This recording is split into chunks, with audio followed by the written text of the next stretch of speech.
Hello, witches. It's Stregheria.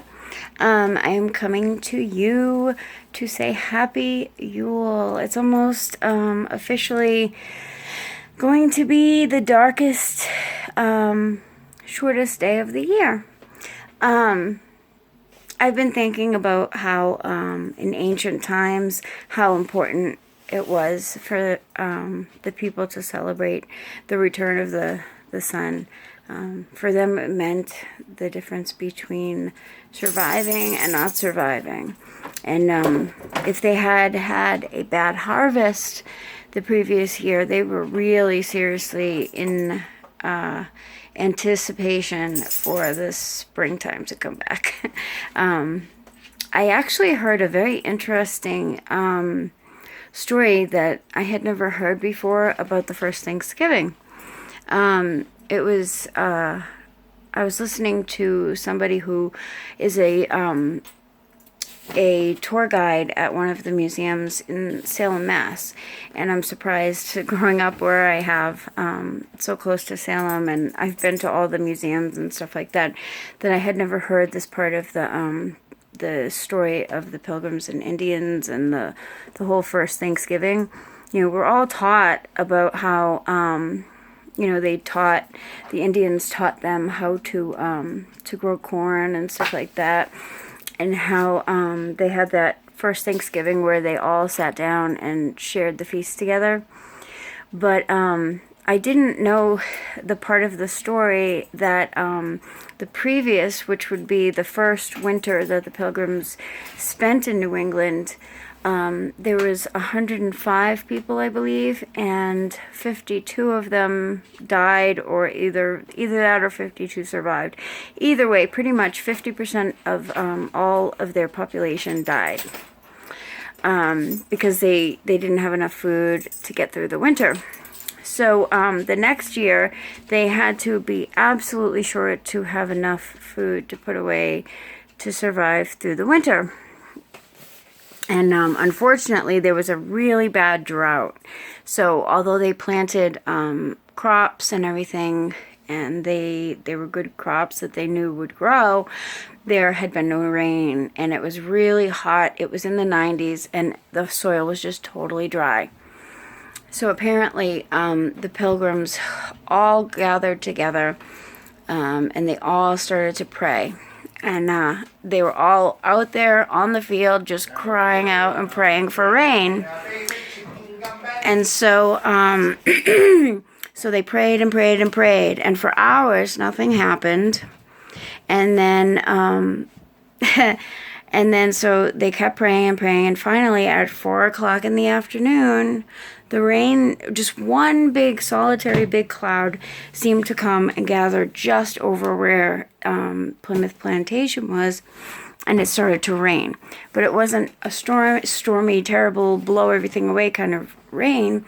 It was a slow, steady, like fun, summer, you want to go out walking in the rain kind of rain. And apparently this rain continued for a full 2 weeks. So they had steady rainfall that totally nourished the ground with water, and the crops were saved. So I guess for that reason, the Indians were very just in awe, and so they wanted to come and find out more about the Puritans and the Pilgrims and everything like that, because they saw the way that they prayed and how this miracle happened and stuff, and they actually moved. I wrote down their names. I forget the name of the Indian chief and the man, but they're all well documented in this museum in Salem.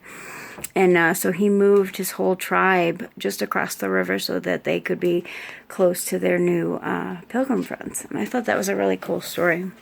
And I'm surprised that didn't get into the whole, what you learn in school about the first Thanksgiving. Because, wow, that really makes sense of why they had to have this big celebration and this big feast, and really be thankful and honor the fact that they had such a bountiful harvest and everything.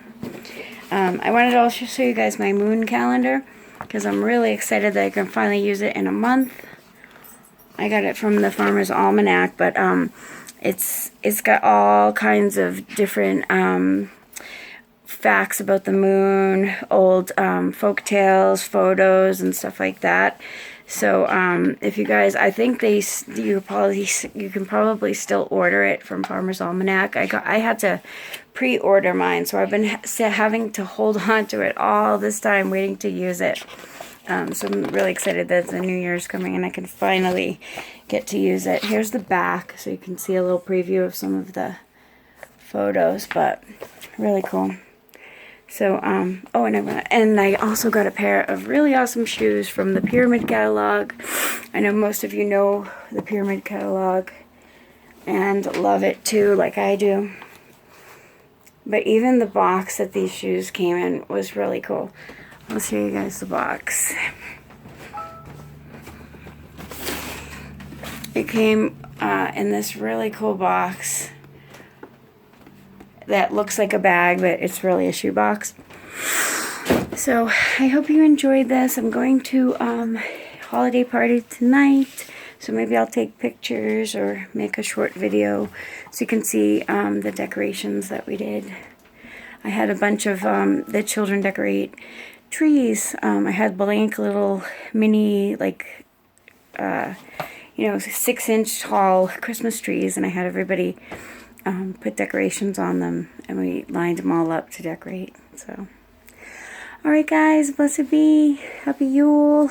Oh, watch out, it's retrograde until January 8th.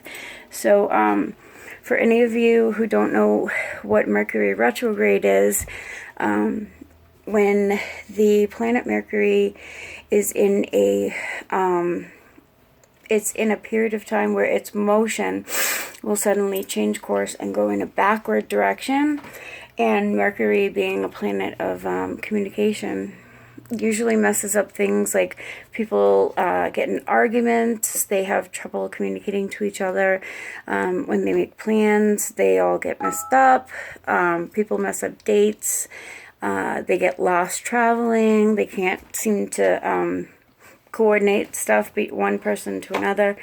My husband does traffic data collection, so it's like everything to do with his job is to do with communication and getting information to people. So whenever he starts to say that his job and people are messing things up for him, and he describes what's going on, I'm like, oh, it must be Mercury retrograde.